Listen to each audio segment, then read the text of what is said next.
자, 오늘의 말씀은 하나님의 멀게 느껴질 때입니다. 자, 오늘 말씀을 전하기에 앞서 먼저 하나님은 무소, 부재하신 것을 성도님께서 믿는 바탕이 있으셔야 합니다. 무소부재는 하나님이 언제 어디서나 성도님들과 함께 하신다는 것을 의미합니다.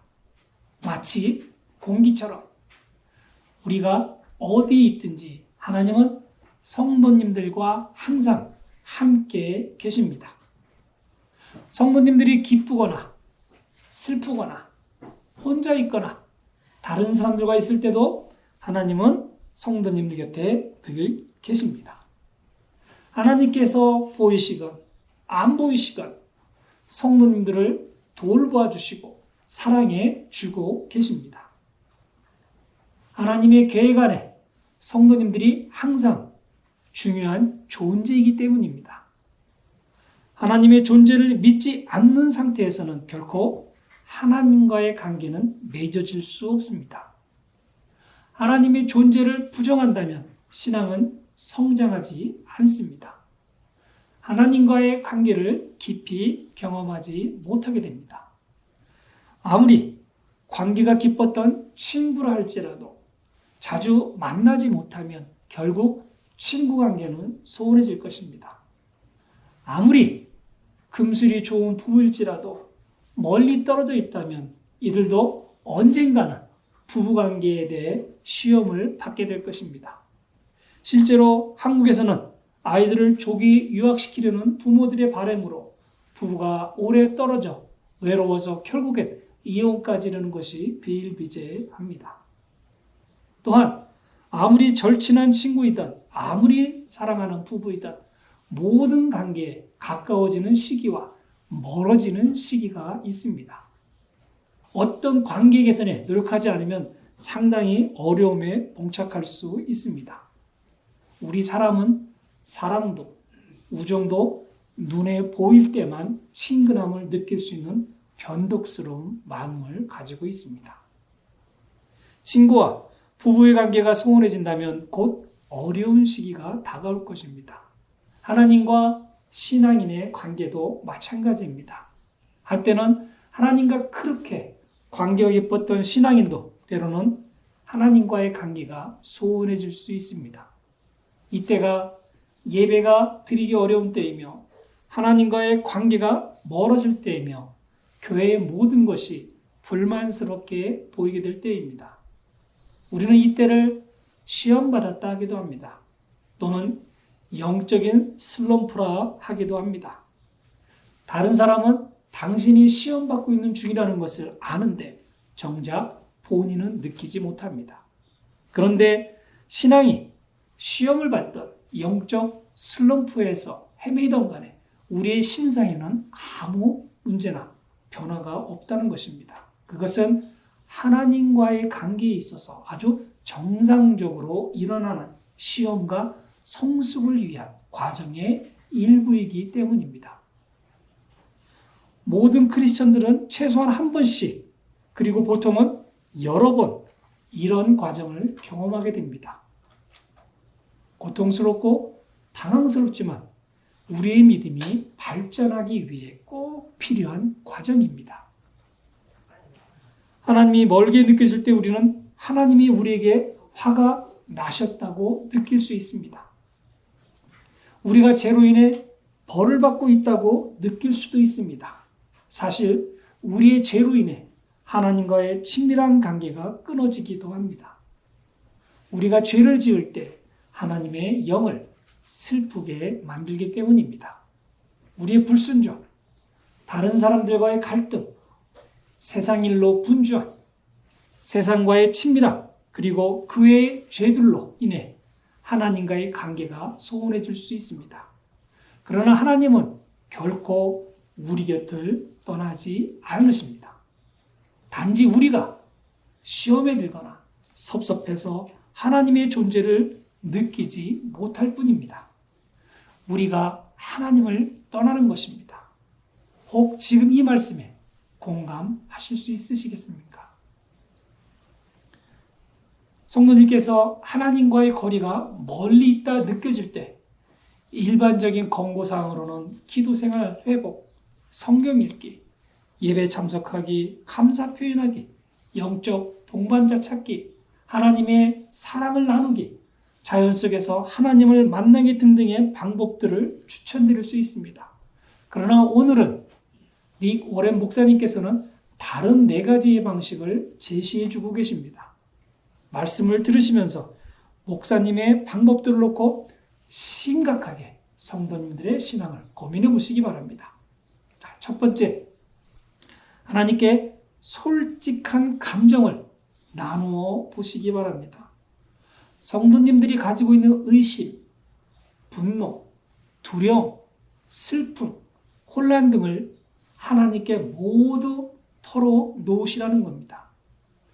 구약에 등장하는 욥도 7장 11절을 통하여 내가 내 입을 금하지 아니하고 내 영의 고통 속에서 내 혼의 쓰라림 속에서 불평하리이다라고 자신의 마음을 모두 하나님께 털어놓았습니다. 더해서 29장 4절을 통하여 욥은 괴로운 심정을 내 생에 있어서 최고의 시절, 하나님과의 우정이 내 집안을 축복했던 그날이 돌아올 수 있기를 바라는 마음을 외칩니다. 과거에 하나님과 가까웠던 시간을 상기하며 다시금 그날이 올 수 있기를 간청하는 것입니다. 욥은 하나님은 우리의 의심, 분노, 두려움, 슬픔, 혼란, 그리고 의문 등을 모두 감당하실 수 있다는 것을 너무나 잘 알고 있기 때문입니다. 하나님 앞에서 절망적 상황을 인정하는 것이 믿음의 표현입니다. 하나님 앞에 자신의 허물을 보여드리는 것이 믿음의 자세입니다. 하나님, 우리가 느끼는 감정을 통해 우리를 인도하시고 그 감정을 통해 우리가 하나님께 더 가까이 나가기를 원하십니다. 우리의 감정을 하나님께 맡기는 것은 우리의 상황을 하나님께 의탁하는 것입니다. 단 성도님들의 모든 것을 솔직히 하나님께 감정을 표현할 때입니다. 하나님께 성도님들의 모든 것을 진솔하게 표현할 때 하나님께서 우리의 마음을 치유하시는 역사가 일어나게 됩니다. 더해서 우리의 아픔은 치료하시고 상처는 유려하시고 새롭게 해주시는 것입니다. 이는 우리가 감정을 억누르거나 숨기지 않고 하나님 앞에 그대로 드러내는 용기가 신앙으로 나타나는 현상입니다. 하나님은 인간이 경험하는 모든 감정을 다 이해하십니다. 예수님께서 이 땅에 계셨을 때 인간으로서 슬픔, 분노, 기쁨, 고통 등 다양한 감정 등을 경험하셨습니다. 따라서 우리가 어떤 감정을 하나님께 표현하더라도 하나님은 우리의 모든 것을 다 이해하시고 우리를 받아주실 것입니다. 이는 우리에게 진정한 모습을 하나님 앞에 드러내며 어떤 감정이든 솔직하게 표현함으로써 하나님과 더 깊은 교제를 나눌 수 있다는 의미입니다. 하나님께 솔직한 감정을 말하라는 가르침은 하나님과의 관계에서 진솔함의 중요성을 강조합니다. 이를 통해 우리는 하나님께 우리의 진정한 모습을 드러내고 그분과의 깊은 교제를 나눌 수 있습니다. 하나님께 솔직하게 감정을 표현함으로써 하나님의 위로와 인도하심을 경험하시는 성도님이 되시기를 바랍니다. 자, 두 번째, 하나님이 어떤 분이신지에 초점을 맞추는 것입니다. 하나님은 한결같은 분이시라는 것을 알게 되실 것입니다. 상황과 감정에 상관없이 하나님의 변하지 않는 특성에 매달려 보시기 바랍니다. 우리가 알고 있는 하나님에 대한 불멸의 진리들을 머릿속에 떠올려 보시기 바랍니다. 예를 들자면 하나님은 좋으신 분이시다. 하나님은 나를 사랑하신다. 하나님은 늘 나와 함께 계신다. 내가 겪고 있는 모든 일들을 하나님은 다 알고 계신다. 하나님은 나를 항상 돌보아 주신다. 그리고 하나님은 나의 삶에 대해 멋진 계획을 가지고 계신다. 욥은 자신의 삶이 하나하나 망가져가고 있을 때 하나님께서 침묵하신다 느꼈습니다. 하나님과 멀어졌다는 생각이 드는 순간 욥은 외롭고 힘들어 삶의 희망이 사라져 버립니다. 아마 우리가 욥이 겪은 고난을 직접 경험한다면 과연 하나님을 찬양할 수 있는 분이 몇이나 있겠습니까? 그러나 모든 것을 잃었을 때 욥은 하나님께 찬양을 드려야 하는 이유를 스스로 찾기 시작합니다. 지금 말로 형용할 수 없는 고초를 당하고 있지만 하나님께서 여전히 자신의 곁에 계심을 확고한 신앙을 가지고 있기에 가능한 것입니다. 그리고 욥은 하나님이 어떤 분이신지를 스스로의 신앙에서 다음과 같이 답을 찾기 시작했습니다. 하나님은 선하시며 사랑이 많은 하나님이시다. 하나님은 전능하시다. 하나님은 내 삶의 모든 구체적인 부분까지 다 아신다. 하나님은 모든 것을 통제하신다. 하나님은 내 삶에 대한 계획을 가지고 계신다. 하나님은 나를 구원하실 것이다. 이와 같은 욥은 하나님이 어떤 분이신지에 대해 스스로 답을 찾아나갔습니다. 그러면서 하나님과의 관계가 멀어지지 않도록 고난 속에서도 신앙을 지켜냈습니다. 하나님이 어떤 분이신지에 초점을 맞추는 것은 단지 머리로 이해하는 것이 아니라는 것을 욥을 통해 간접 경험을 할 수 있을 것입니다. 신앙인은 삶 속에서 하나님을 만나고 관계를 설정하는 것입니다. 신앙의 뿌리를 하나님께 두고 하나님의 성품에 대한 깊은 이해를 통해 삶을 살아가는 것입니다. 하나님의 성품에 집중할 때 우리는 하나님을 더 깊이 사랑하고 신뢰하며 그분의 인도하심에 따라 살아갈 수 있는 것입니다. 이것은 우리의 신앙을 풍성하게 하고 하나님의 관계를 더 깊고 친밀하게 만들어줍니다. 성도님들 삶 속에서 진실한 하나님을 만나시도록 항상 최선을 다해야 합니다. 이를 위해 어떻게 해야 하는지는 성도님들의 마음가짐에 달려있다는 것을 깨달으시고 예수님께서 우리에게 보여주신 사랑, 자비, 공의, 진리를 실천하시는 귀한 성도님들이 되시기를 바랍니다. 아멘. 세 번째, 약속을 지키시는 하나님을 믿으시는 마음이 있도록 성도님들의 신앙을 지키는 것입니다. 영적으로 메마른 시기를 지날 때 우리는 우리의 감정이 아닌 하나님의 약속을 인내함으로 의지해야 합니다. 이 기간 동안 하나님이 우리를 더욱 깊은 성숙의 단계로 이끌고 계심을 깨달아야 합니다. 감정의 바탕을 둔 우정은 그 깊이가 얕을 수밖에 없듯이 하나님과의 관계도 깊어질 수 없습니다. 어려운 일 때문에 마음에 어려운 힘을 당해서는 안 됩니다. 성도님들의 상황이 어렵고 곤란하다 하여 하나님의 계획과 특성을 바꿀 수는 없기 때문입니다. 하나님의 은혜는 성도님들의 상황이 어떻든 상관없이 여전히 우리의 삶에 충만하게 임하고 있기에 그렇습니다.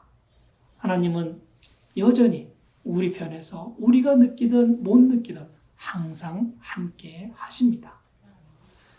욥은 욥기 13장 15절에서 그분께서 나를 죽이실지라도 나는 그분을 신뢰할 것이요 오직 나는 그분 앞에서 내 자신의 길들을 유지하리라고 고백했습니다. 하나님 말씀에 대한 이러한 믿음 때문에 욥은 아무리 어려운 상황 속에서도 신실할 수 있었습니다. 소망은 기대하는 마음으로 계속 기도하는 것입니다. 욥의 믿음은 고통 속에서도 강한 모습을 보여주고 있습니다.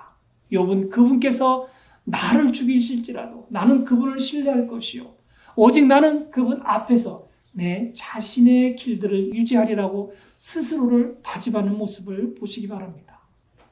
욥은 그가 겪은 온갖 고난에 대하여 하나님께 버림받았다는 감정이 발생했을지도 모릅니다. 신앙과 감정은 분명 다른 것입니다. 감정은 우리의 죄에서 시작됩니다.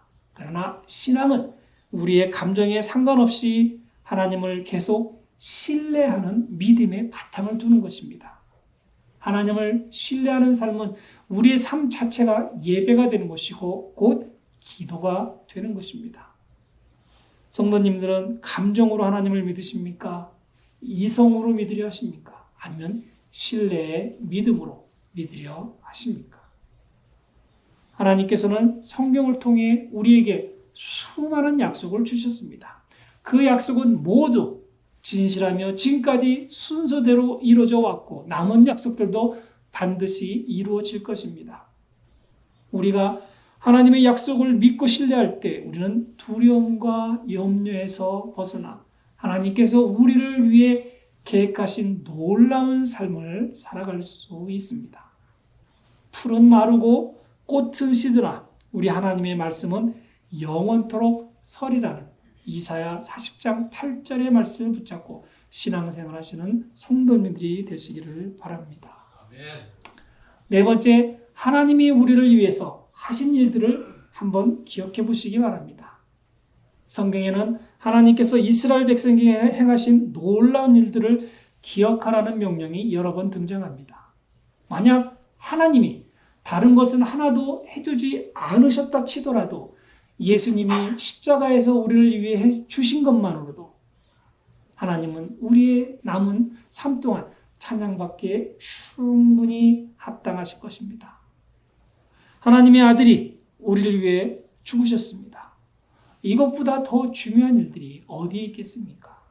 이것만으로도 우리가 하나님께 예배드리기에 합당한 것입니다. 불행히도 우리는 우리를 대신하여 하나님이 치르신 엄청난 희생, 그때 일어났던 끔찍한 세부 사항들을 잊곤 합니다. 그만큼 우리는 현실에 바쁘고 뻔뻔하고 받는 것에 익숙해져 있기 때문입니다. 그리고 익숙함은 자기 만족으로 이끌어 가게 만듭니다.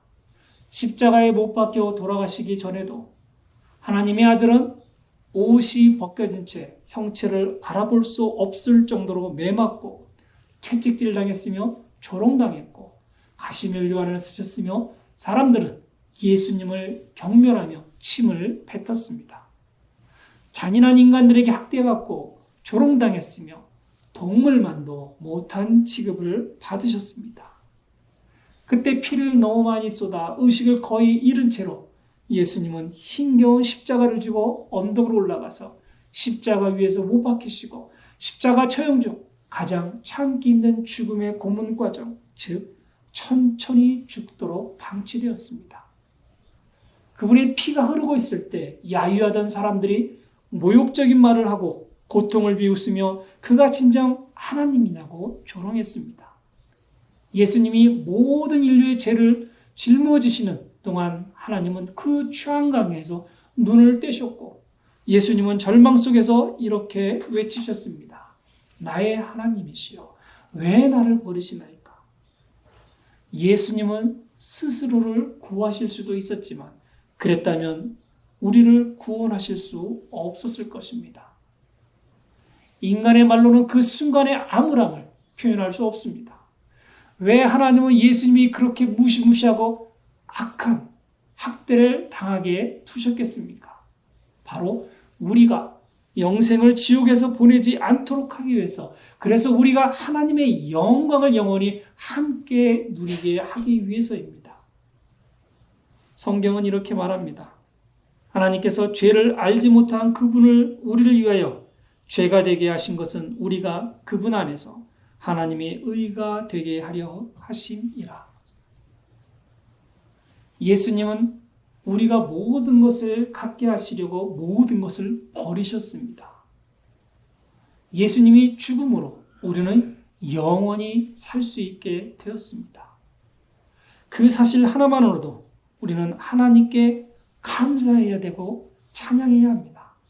성도들이라면 하나님께 무엇에 대해 감사해야 할지 고민해서는 안 됩니다. 하나님의 말씀을 다 잊어버린다 하여도 예수님의 십자가 부속에 대해서는 결코 잊어서는 안 됩니다. 하나님께서 하신 일들을 기억하는 것은 우리의 영적 성장의 중요한 기초가 될 것입니다. 기억은 우리로 하여금 하나님의 능력과 선하심에 대한 깊은 이해를 갖게 하고 이를 통해 우리의 믿음이 자라게 하기 때문입니다.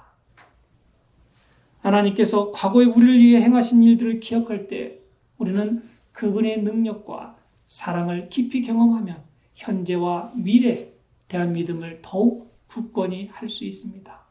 이 기억은 우리로 하여금 하나님께 더욱 가까이 나아가게 하고 그분의 은혜에 감사하며 살아가는 삶을 가능하게 해줄 것입니다. 이를 보완하기 위해서 기도 중 반드시 감사의 시간이 있어야 합니다. 이는 단지 감사하는 것이 아니라 하나님께서 어떻게 우리를 인도하셨는지를 되새기는 시간이 되어야 합니다. 하나님의 일하심을 기억하는 표시를 만드는 것도 좋은 방법이 될 수 있습니다. 예를 들어 가정에서 기념일이나 특별한 날을 정해 하나님께서 베푸신 은혜를 기억하고 감사하는 시간을 갖는 것이 도움이 될 것입니다. 또한 하나님께서 우리를 위해 하신 일들을 공동체 안에서 나누는 것은 서로의 믿음을 격려하고 하나님의 신실하심을 더욱 확고히 하는 데 도움이 될 것입니다.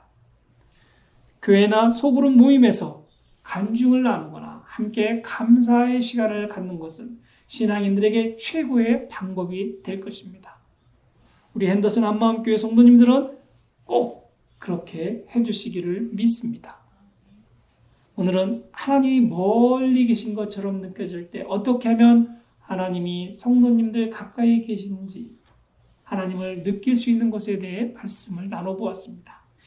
이 모든 말들을 간단히 줄이면 성도님들의 마음가짐에 달려있다는 것입니다. 스스로가 하나님께서 가까이 계시다 믿으면 하나님은 성도님과 가까운 거리에 계신 것입니다. 성도님께서 하나님의 임재를 느끼지 못하신다는 것은 성도님의 열정이 식어있기 때문입니다.